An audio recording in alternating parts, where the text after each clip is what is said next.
สาวหนุ่มในชนบทของสาธารณรัฐสังคมเวียดนามเลือกเอาการอยู่กับท้องถิ่นเพื่อพัฒนาเศรษฐกิจในซุ้มปีที่ผ่านมาบรรดาเรื่องราวเกี่ยวกับสาวหนุ่มชนเผ่าส่วนน้อยอยู่สาธารณรัฐสังคมเวียดนามปะละบ้านเกิดเมืองนอนของตนเพื่อไปซอกหาเวียกเหตุงานทำอยู่สถานที่อื่นมันบ่แม่นเรื่องที่ประหลาดแต่ถึงอย่างใดก็ตามก็ยังมีสาวหนุ่มหลายคนได้เลือกเอาการอยู่กับท้องถิ่นของตนนั่นก็บ่แม่นย้อนว่าบ่เพียงพอกับเงื่อนไขเพื่อออกไปแต่ย้อนเขาเจ้ามีความเสื่อมั่นต่อกับบ้านเกิดเมืองนอนซึ่งอาจเป็นบอนเริ่มต้นให้แก่เส้นทางของการเป็นเจ้าตนเอง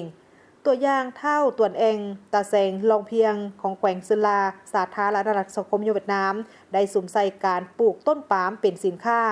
เท่าตนเองได้ฮู้ว่าแต่ก่อนน้องก็คิดว่าต้องไปซอกหากินอยู่ตามตัวเมืองจึงมีหลายหับภายหลังที่ได้ตึกตองเบิ่งแล้วน้องก็เห็นว่าอยู่บ้านเกิดเมืองนอนของตนก็ยังมีทางแห้งหลายอย่างฉะนั้นน้องจึงได้ตัดสินใจอยู่และสุ่มใส่การปลูกต้นไม้ให้มากและปลูกต้นปาล์มเพื่อนำเอาใยของมันมาตำเป็นผ้าแพรหรือตำเป็นสินค้าหัตถกรรมนอกจากนั้นก็ยังมีสาวหนุ่มหลายคนได้ตัดสินใจอยู่บ้านเกิดเมืองนอนของตนเพื่อซอกหาโอกาสใหม่เส้นนางที่หงเนียนส้นเผาไตดำได้สุ่มใส่ในการปลูกต้นหมากมังกรอยู่เทิงเขตที่มีอากาศแห้งแล้ง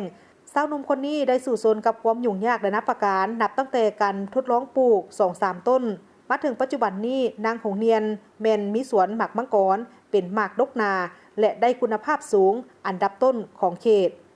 นางหงเนียนกล่าวว่าถ้าไปเฮ็ดเวียกอยู่ไกลบ้านก็บ่มั่นคงมีแต่การพัฒนาเกษตรอยู่ท้องถิ่นของตนจึงจะมีความมั่นคงได้นางเกิมที่อายเลขาสาวหนุ่มตาแสงเจียงซูแขวงเซลาก็ได้กล่าวว่านี่แม่นบรรดาตัวแบบที่สาวหนุ่มสร้างเศรษฐกิจทั้งสร้างเศรษฐกิจให้แก่ครอบครัวและสร้างวิกฤตงานทำให้แก่สมาชิกสาวหนุ่มหลายๆคนตื่มอีกปัจจุบันอยู่แขวงเซลากำลังมีสาวหนุ่มหลายคนเริ่มต้นอาชีพด้วยบรรดาอาชีพที่เป็นมูลเสื้อและอิงใส่ทางแหงเกี่ยวกับการเกษตรในท้องถิ่นตื่มอีก